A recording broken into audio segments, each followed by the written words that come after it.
Welcome to Unwinding with Support Group, a mental health podcast by licensed professionals where we discuss mental health topics from a real-world perspective, all while having a drink. So hang out, have some laughs, enjoy the ride, and maybe learn a bit.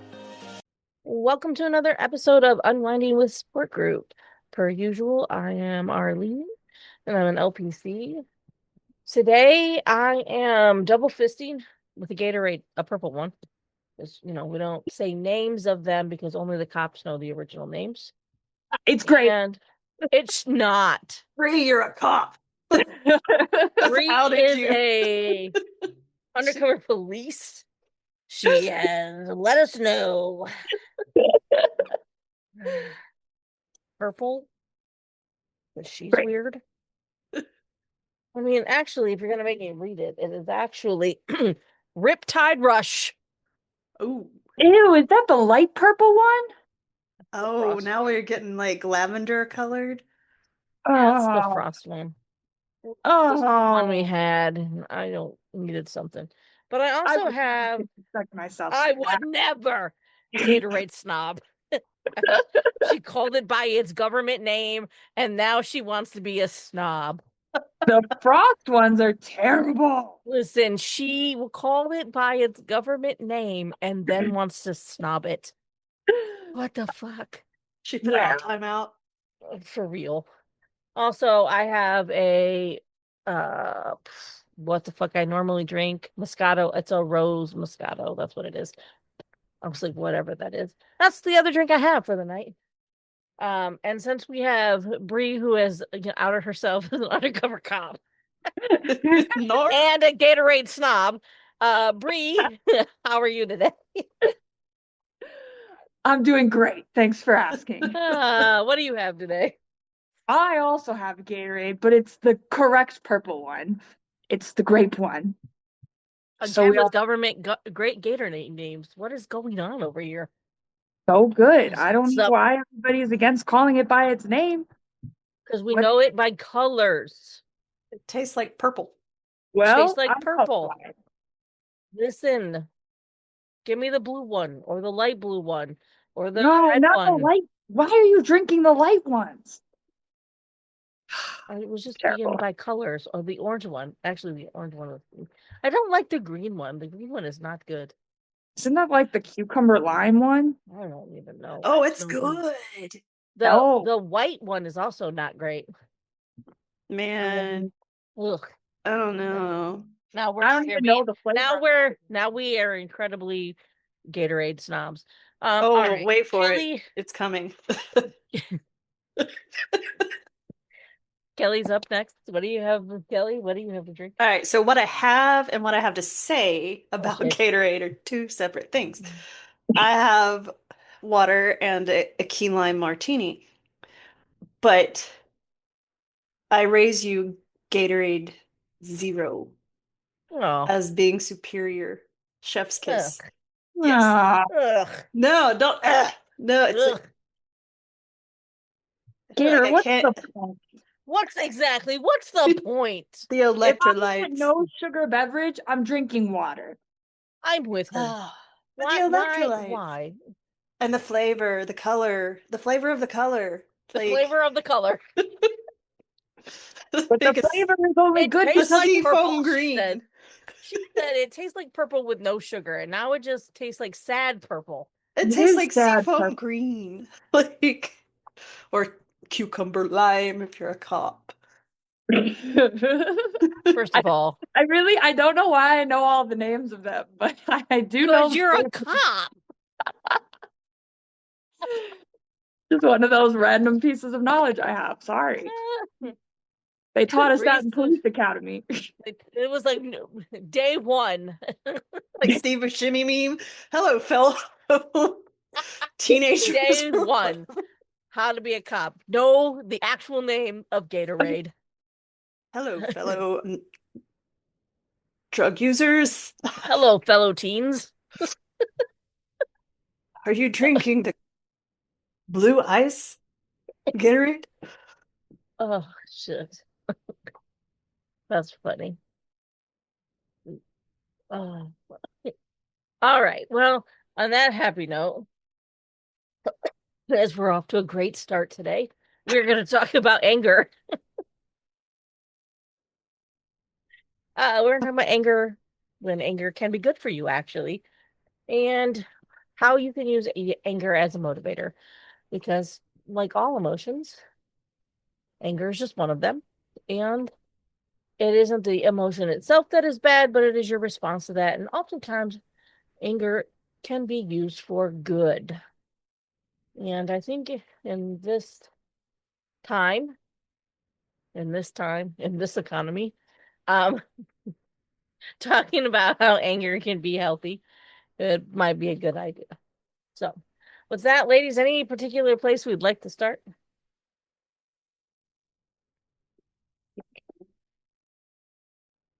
What do you think, Bree? Oh, I knew this question was coming. Worried. She's like, now I'm angry. I'm being put on the spot. I'm angry. I'm angry. No, it takes a lot to make me angry.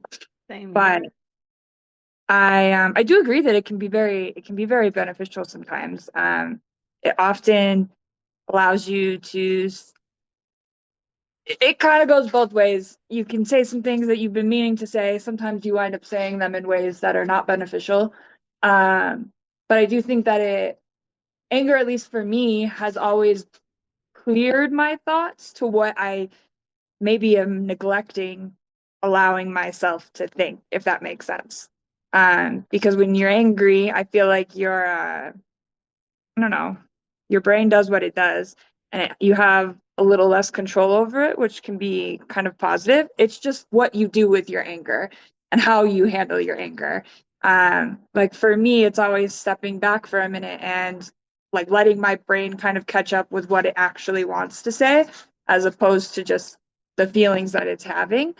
Um, but again, it allows me to rethink situations in a way that I probably wouldn't have had I not been angry. Hope that makes sense.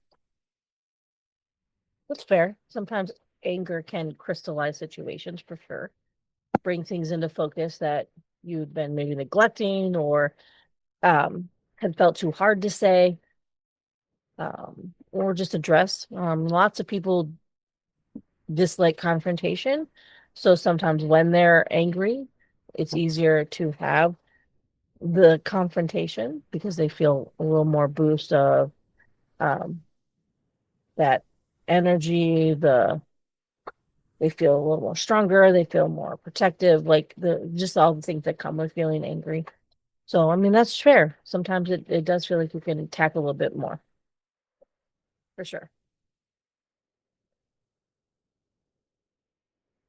I have always felt guilt with anger, like a combination of guilt and anger. And right now I'm having to fight off my pit bull who keeps trying to like butt the desk. And so there's like, but I've He always, said anger. Let me talk to you about anger. I know, right? Because he's like, I smell like pork on your desk and I want it and you're not giving it to me. Um, but I've always internalized my anger ever since I was a kid, rather than externalize it. And uh it always came with a sense of guilt for me. And it's only in my adulthood that I have kind of started to unlearn that lesson about how anger is, just another emotion like any other and it's healthy and it's more about the expression because growing up, anger wasn't really, it was either overly expressed on one end or completely ignored on the other. And I'm an only child, so I was just kind of like, I don't know what to do with my hands. Um, so, Lego hands. right? Um, I just kind of tried to keep the peace, and that slowly changed over time. And I would say that I do that much, much less now. But it used to be a really big problem for me where I would avoid conflict to the point that it would create more conflict. Yeah. I think a lot of people miss that part and like, oh, I don't like conflict. I don't like conflict, so I'm going to avoid it all. And that just ends up creating more conflict in the end, Mm-hmm. for sure. When we talk about anger, right? Talking about how you experience anger. So I know for me, the first place I feel it is the flush in my chest. I feel my heart rate and my blood pressure rising. And I can feel my chest get red and I can feel it move up through my face, right? I feel that. I can tell that's happening. That for me is generally my first sign that, oof, okay, maybe we should take a step back. Because the things that come next are clenching fists, sweaty palms, right? My heartbeat starts rapidly. Then I want to pace.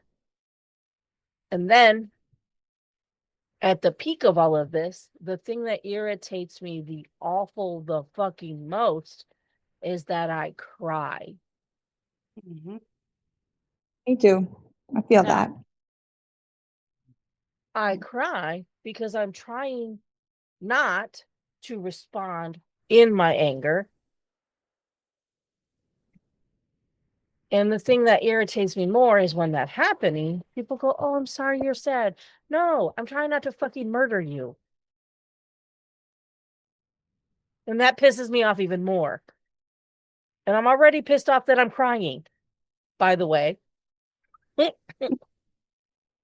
Yep. So getting me to that point is a bad place because if I'm that frustrated, like upset that I'm crying that I'm upset, I'm crying because I'm upset and I'm crying because I'm crying and I'm frustrated because I'm crying.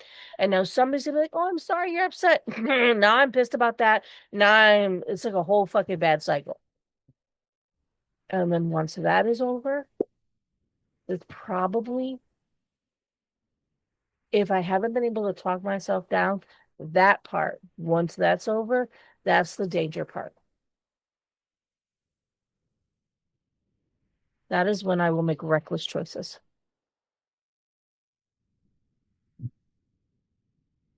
That is what I know about myself. Because the minute I stop crying, you should probably run away.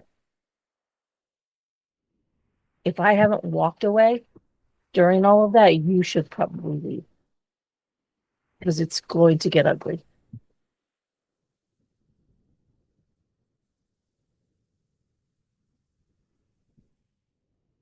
Making I've me think learned that about about myself, like in long time over time.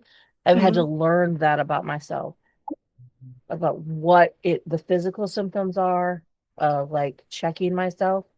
So like I know that once I feel that flush, I should probably remove myself, if at all possible.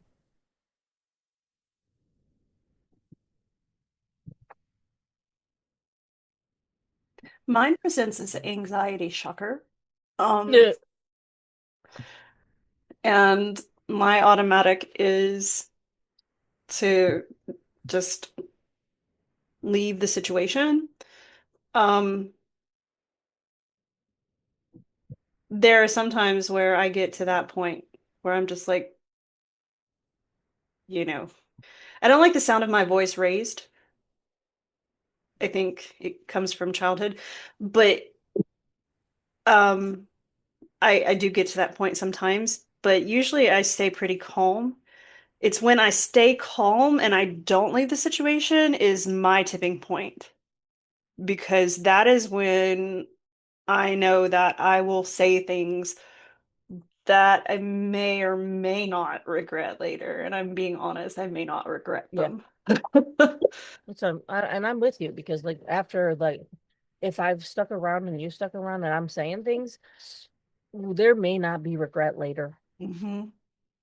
I may There be might sorry. be. Oh, There yeah. might be. I may, like, sorry that, like, sorry I what I said hurt hurt you. your feelings, but somehow Minute. we ended up in this situation anyways. Because that's what I'll come back around. Somehow we got here. And I chose not to leave for a reason, or I couldn't leave, and you stayed in my face. So apparently we needed to have this dance.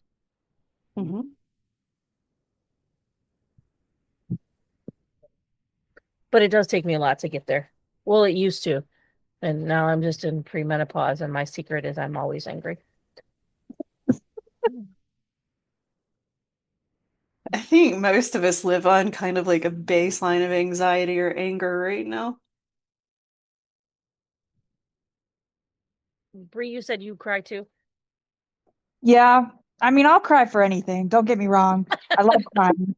But I do think that like with anger, it's kind of frustrating, like you said, to cry because it's misconstrued as something else.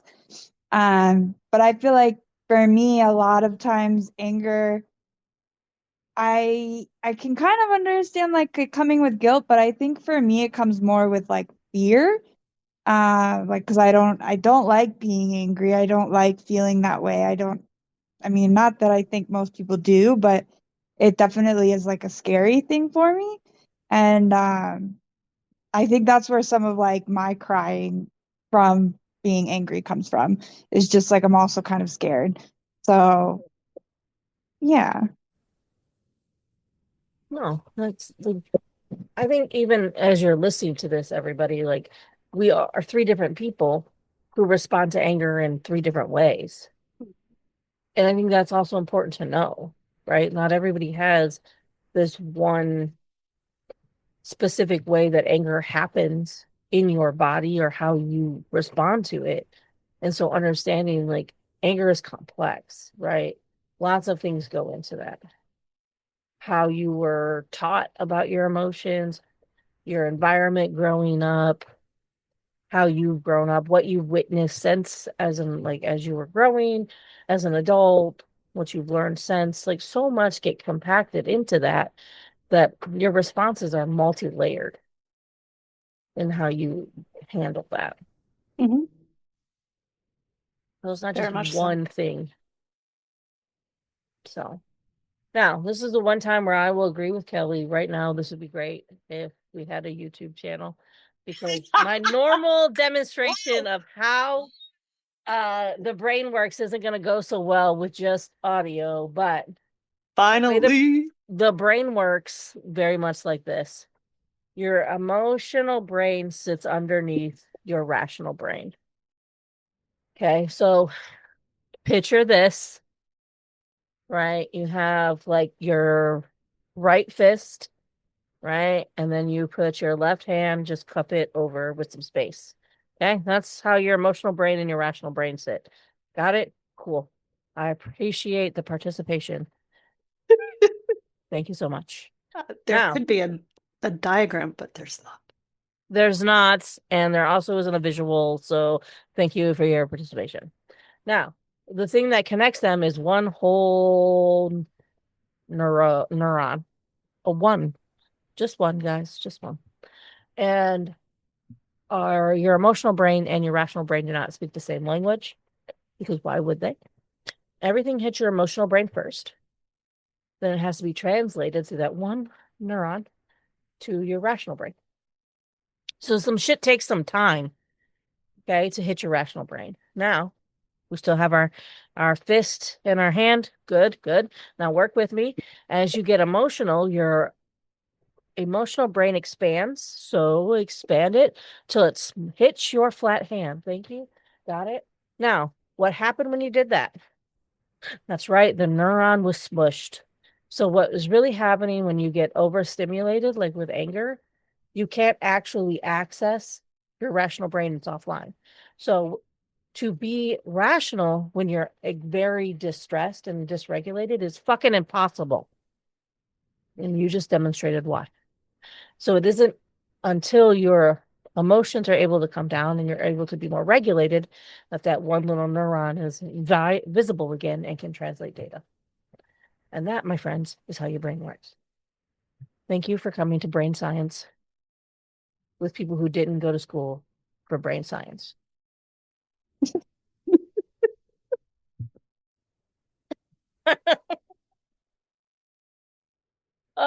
But that is really how it works. As fucked up as that is exactly how that works. So if you're trying to be rational when you're very dysregulated and everybody's like, well, you should just be rational. Well, guess what? You fucking can't. Which is why you have to catch things before you get highly dysregulated when you can still access rational thought. Yep. So, or practice skills when you're not dysregulated so that you can then access them as they're then just encoded when you become dysregulated. Ta-da! There's your brain science of the day. Not that you thought you were getting that today. It's a bonus. Yeah, brain science. I always joke that for someone who didn't go to school for brain science, I talk about it all the fucking time. It's kind of weird. But I bring that up to tell you this. If you don't learn how to manage the anger, then you do end up using it poorly, right? You make piss poor choices, you throw things, you yell, you scream, you punch holes in walls, you break shit. You're driving the car too fast while you're pissed off and speeding and you crash it, to name 7 million different options. All those things because you're not thinking, because your rational brain is not accessible. So learning to manage your anger is important so that you can use it in healthy ways, which is what we're going to discuss. Because anger is helpful. Anger is not a bad emotion, though it's labeled a negative emotion. I think it just gets a bad rap, guys. It needs a new PR rep. Anybody up for the taking? You know, I always go ahead. I would say Bree should take the job as a cop. She should also do PR. Right? Wow. She's like, anyways, go ahead, Dilly. I usually like will throw perceived in there when I talk with people that I'm working with because it's our perception of the emotion that's really negative, positive, neutral. Yeah, just a feeling, Mm-hmm. right?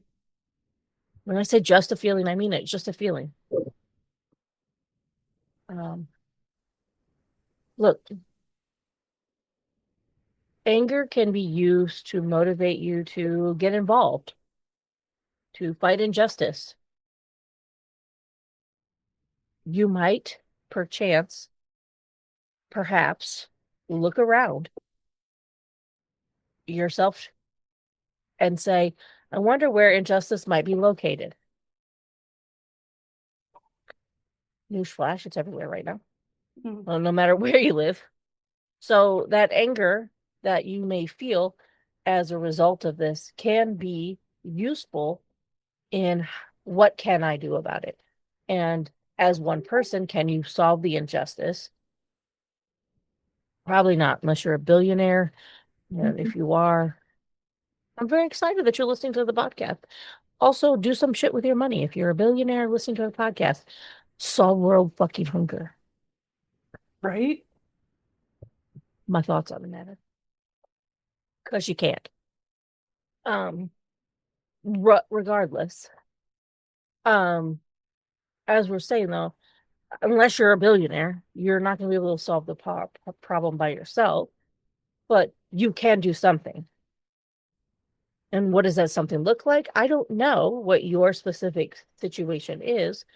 It could be making cookies for your neighbor who lives alone and has nobody. That makes a difference. That makes a difference in one person's life. And you're like, well, that doesn't solve the problem. No, but you know what it did? It solved a problem for someone in their life.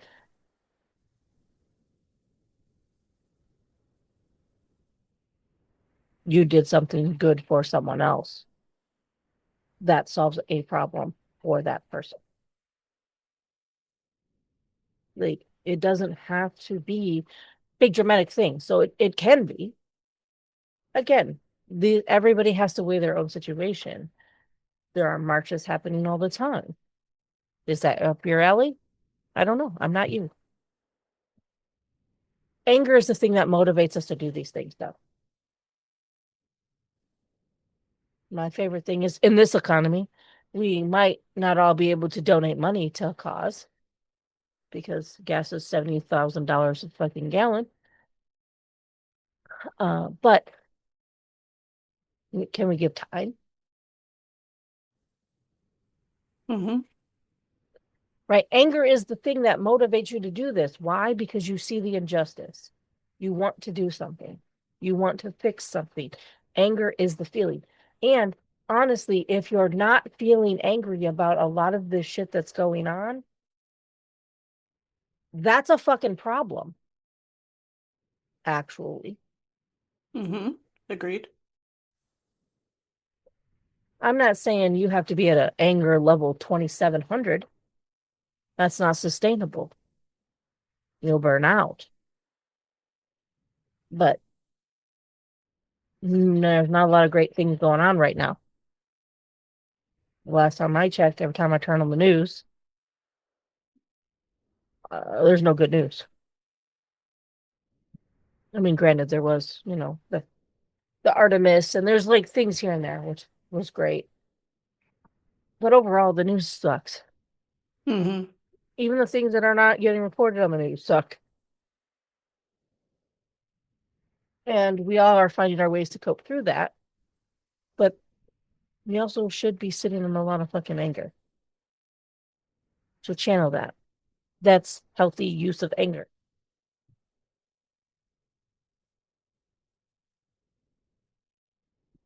Thanks for coming to my TED Talk.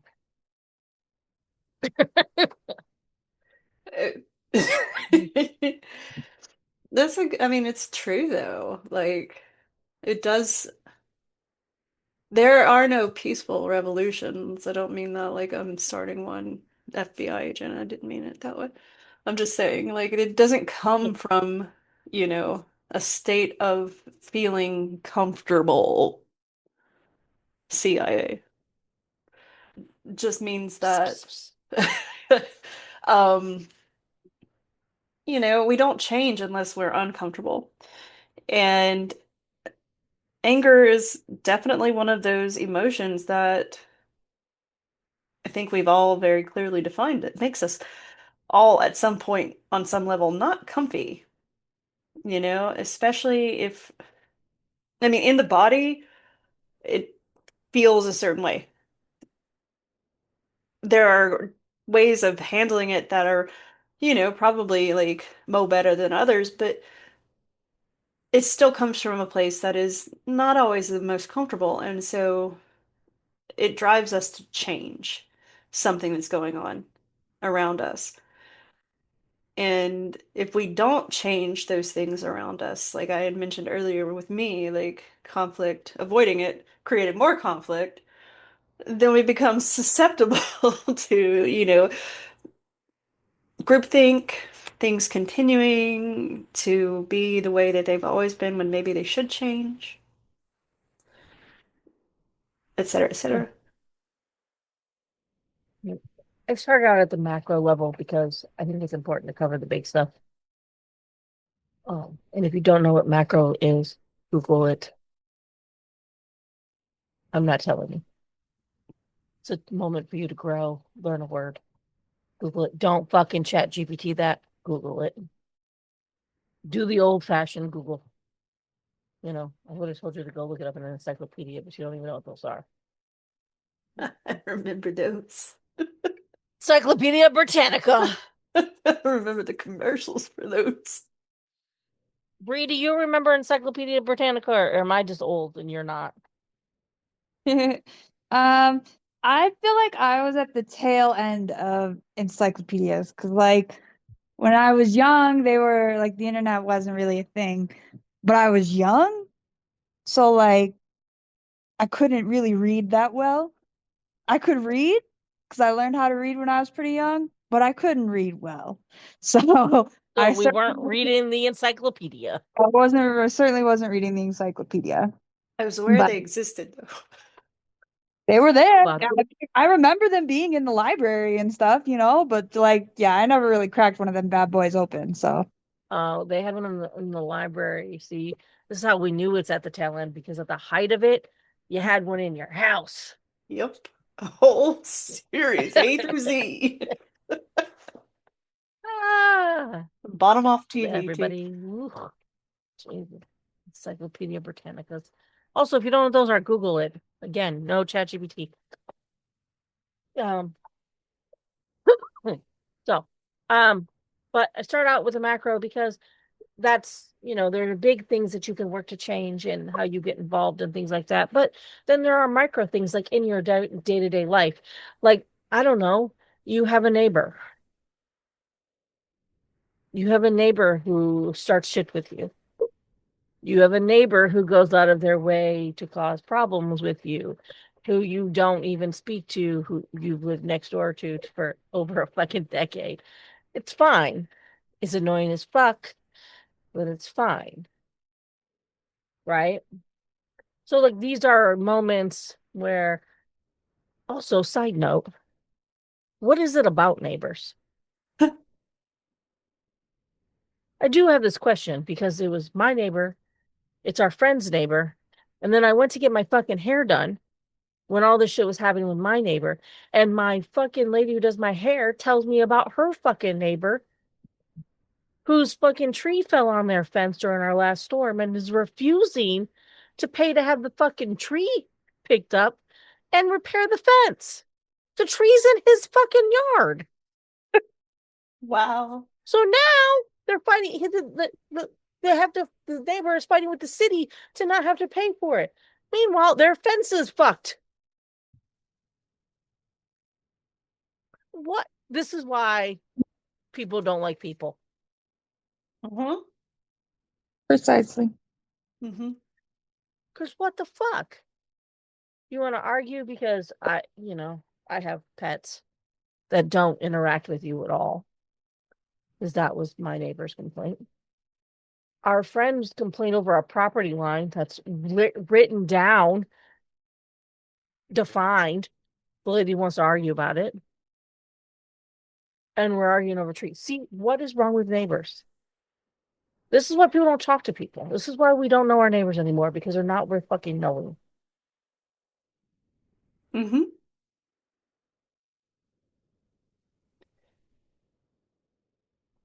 And maybe that's the I'm problem. sorry if you have a good neighbor, but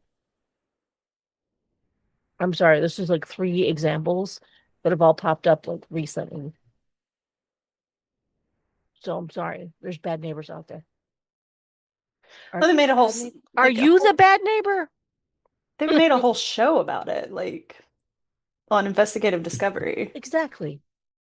That's not just why can't people just live their lives and mind their own business? Well, they can, they just don't. Why can't they then? See, I'm back to why can't they? They choose not to. It's fucking rude. So my point being is, while I was angry and upset and hurt because there was a chance that I would have to get rid of my animals, which I did not because I talked to the city and did all the things. I didn't walk over there and throat punch her as much as my inner voices wanted to. And by inner voice, I meant my own. I had the thoughts. I was upset. I was hurt. My animals are my family, right? Like if you have pets, you know this. I was very upset. So recognizing that these are the moments of, do I act on my thoughts or just I just have thoughts? I just have thoughts. Now, have I talked to this woman in the decade we've lived here? No. Do I want to flip her off every time I see her? Yeah. Am I going to? No, because I really just want to be left alone. Which is at the end of the day, really all I want. And if I have to engage with her, that means I'm not being left alone. And Whereas she's escalating something that doesn't need to be escalated to, I don't know why, whatever, doesn't matter. But I could have so elected to storm over there, have a confrontation, beat up the little old lady across the road, as miserable and hates her life, and had my own problems. Instead, figured out what I needed to do and did it. And listen, what happens, happens, right? It's anger can be healthy, and sometimes it is healthy to be able to like talk through the thoughts you have, whether you do them or not, right? Like I have friends, I called them all and I was like, all right, listen, I want to punch her in her face. Mm-hmm. And they were all like, yeah, fair. Did they all tell me, oh my God, don't go do that? No. They were all like, no, that makes sense. Why? Because I'm also not going to go punch her in her face. Right. But being able to talk that through is helpful. And that is healthy use of anger because something I care about and something I love was threatened. And that's an appropriate response. Mm-hmm. Right. And being able to identify the appropriate response. I should have been angry. I should have been hurt. And I was. Those are the appropriate healthy responses. Right. So really being able to identify those things. And then, karma and all that shit. Mm-hmm. So same things, right? So we go from the macro, but it also impacts you on the micro of like, how does anger impact you in identifying the healthy way? Like thoughts are thoughts, my friends. All my friends with OCD will tell you all the time, thoughts are thoughts, Mm-hmm. right? People with anxiety, thoughts are thoughts. They know that. So identifying that like anger thoughts are also just thoughts. You don't have to act on them, but they also can help you process through things. Like, I want to punch this bitch in her face. Am I going Yeah. to? Well, no, but I want to. And that's okay. I'm allowed to want to. Yeah. Wanting and doing, two separate I'm things. allowed to have the thought. Thoughts aren't crimes. Thoughts aren't anything but thoughts. Okay. And so being able to walk that through and process that is important. And I also know that as we're talking about the micro, it also impacts things like friendship, Yep. right?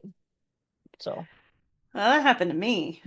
I had a friend who took advantage of my licensure and knowledge in regard to a mental health issue that may or may not have actually been real. And it turned out that I ended up on the wrong end of doing what I was asked to do, which was, you know, help make decisions in a time of potential crisis, which, was me and another friend, and ultimately ended up being like attacked verbally by someone for doing that because the person didn't just, I don't know. It was a whole thing, but it still doesn't even make sense to me. But I remember feeling very hurt and very angry because I was very confused as to why did you, A, draw me into this and use my personal, you know, like my career, my job as fodder for what was going on. And then suddenly allow all of this stuff to come at me when I and another friend tried to get you the help that you had asked for. And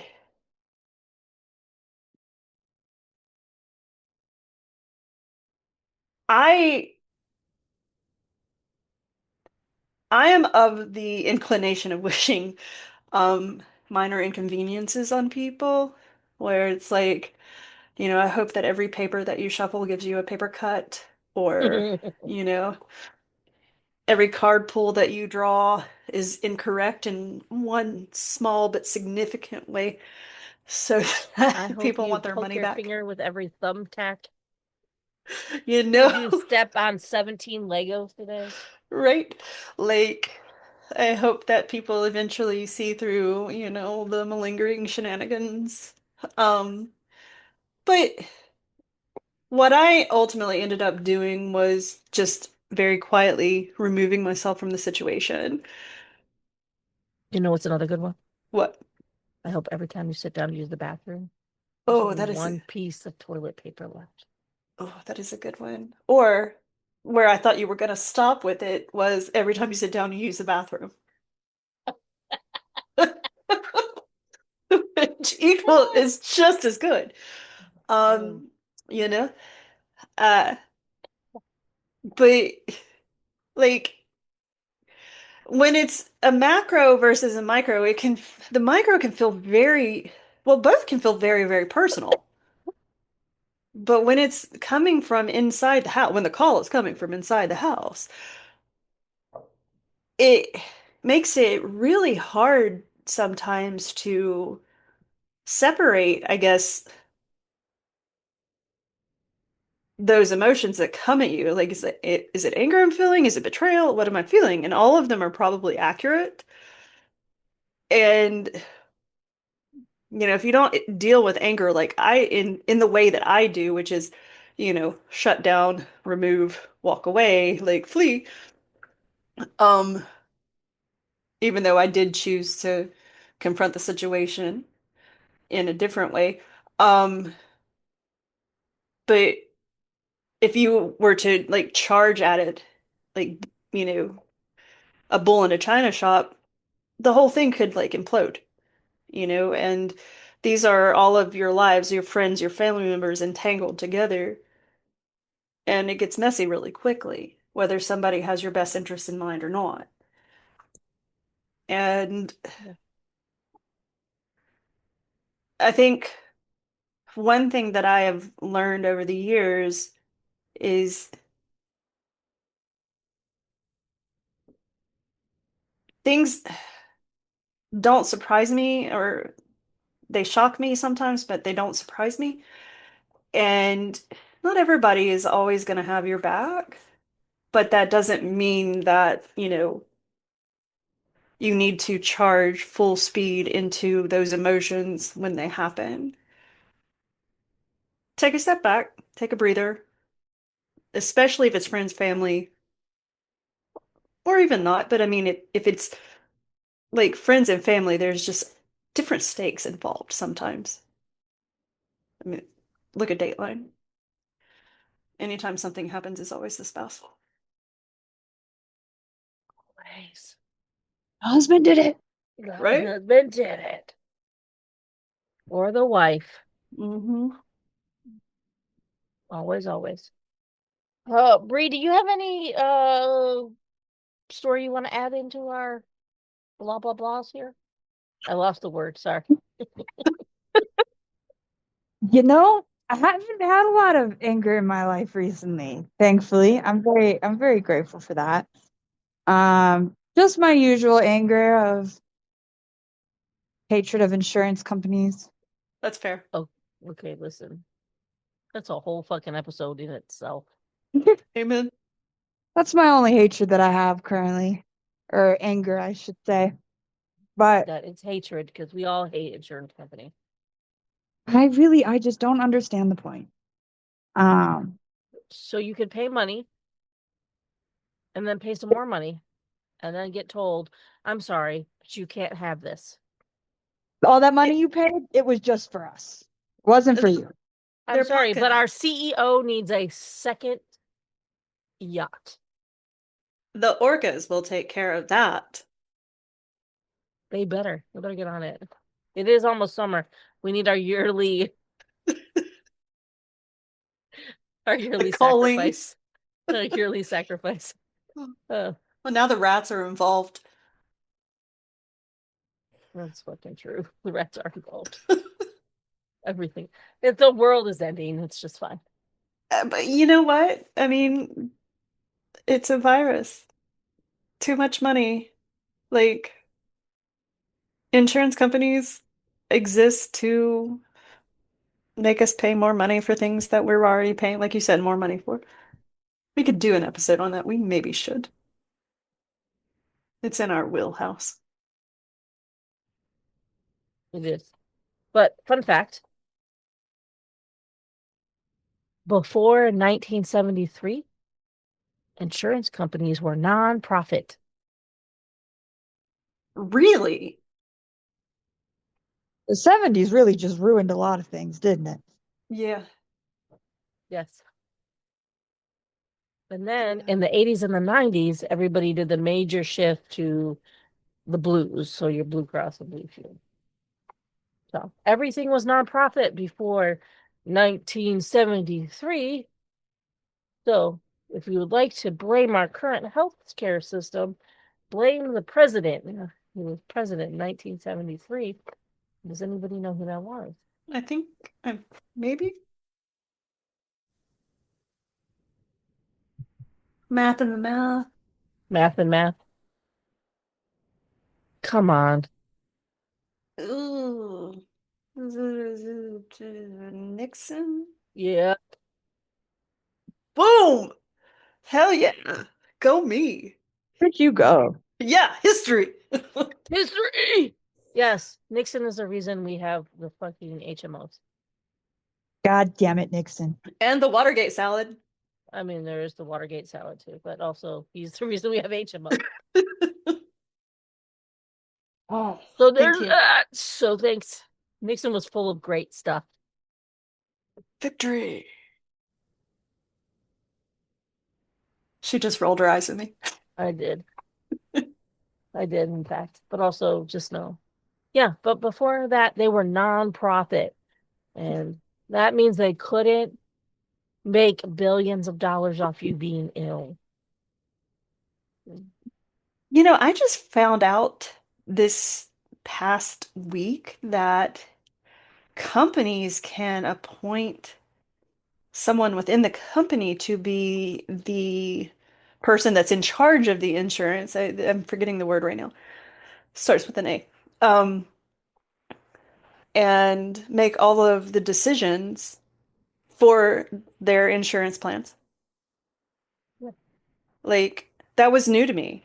I thought that, Did you also know that almost always your denial comes from some random person with a high school diploma? And that if you call, you have the legal right to ask for the credentials of the person who denied your claim. good. And it normally ain't.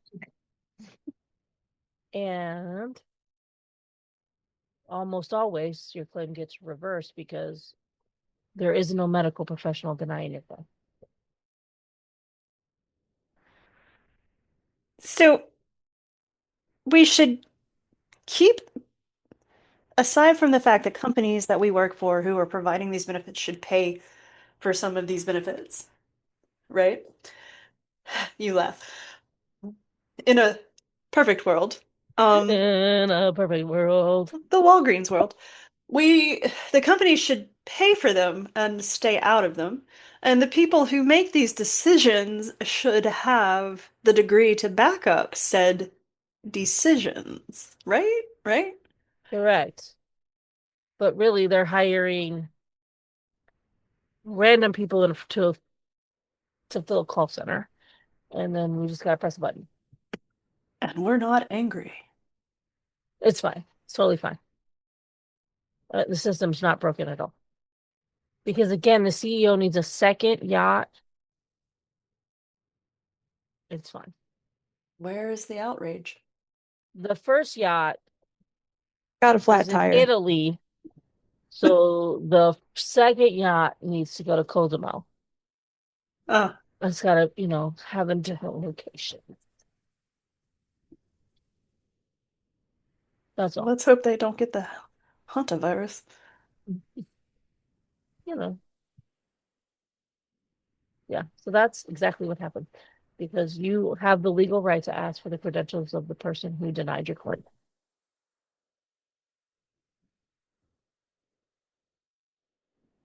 Just some good information to know. As someone who used to do insurance reviews all the time when I did inpatient.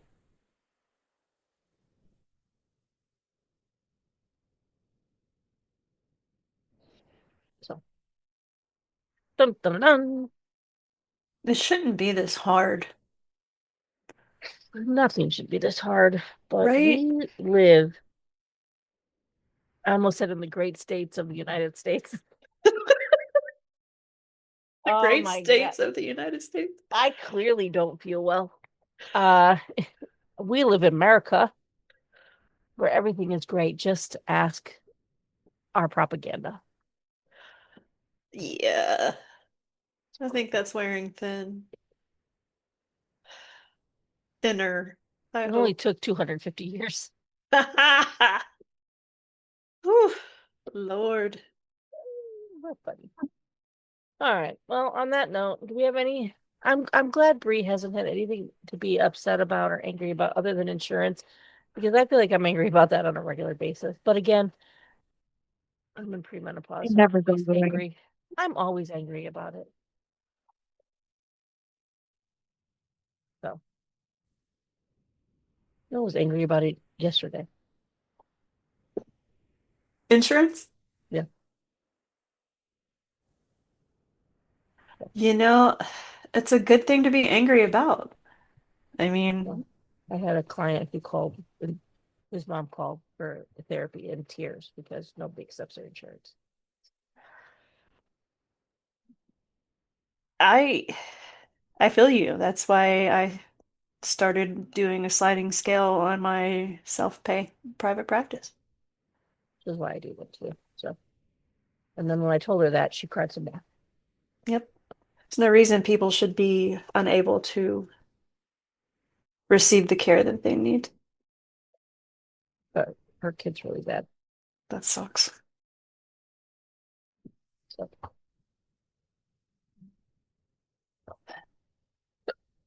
can't There's a stand it when lot. OCD takes over. Do what? Can't stand it when OCD takes over. Oh. Yeah. Well, there's so much in this world that can make us angry. It's what we choose to do with it, I really think, like you were saying, is what matters. Yeah. But I think it's at the end of the day, anger can be your biggest motivator. So while I'm not saying you should burn everything down, I'm also saying if you feel like there's a way for you to get involved, then get involved. Mhm. Right? I don't think we're at the burn everything down stage anyways. I think we're a little ways off with that, guys. And if We haven't reached the French Revolution stage of this yet, so that's funny. we haven't. We're just not there yet. Oh, yeah. If it's on the micro, you know, remember that your piece is not worth other people's comfort. If it comes down to maintaining your peace and your your safety, emotional and otherwise, choose that. You know, take care of yourself. You are a priority, and it is a privilege to be in your life, and that can be revoked at any time. You are the weakest link. Goodbye. Exactly. I haven't watched that in a long time. I was like, what isn't even that from? It's everyone's game show, right? Was that like the lady with the short red hair? God, some things are just in my brain and I don't even know what they're from. Um, great. Bree, what are you working on today?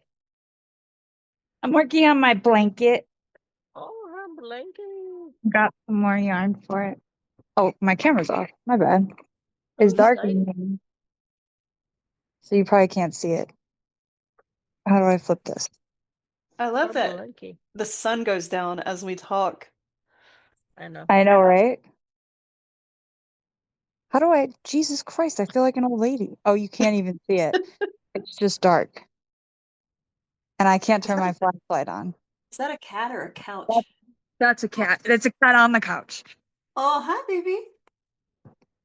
It's Zoe. Zoe. The funniest part about this, I feel like an old lady. I couldn't figure out how to turn it around.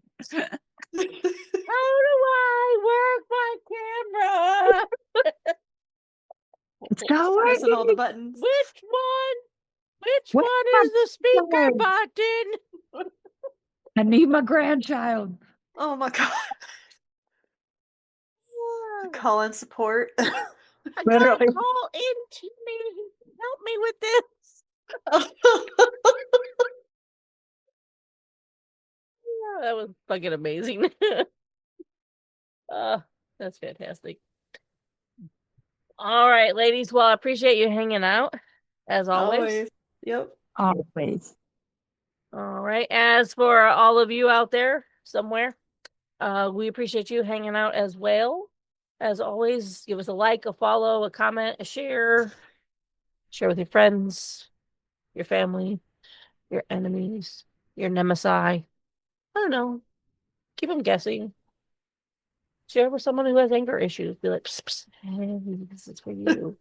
Again, they'll never know which one they are. It's gonna be great. Maybe they fit like 7 of those categories I just listed off. Could be crazy. Could be family and a nemesis and with anger issues. With lots of ground to cover. That's true.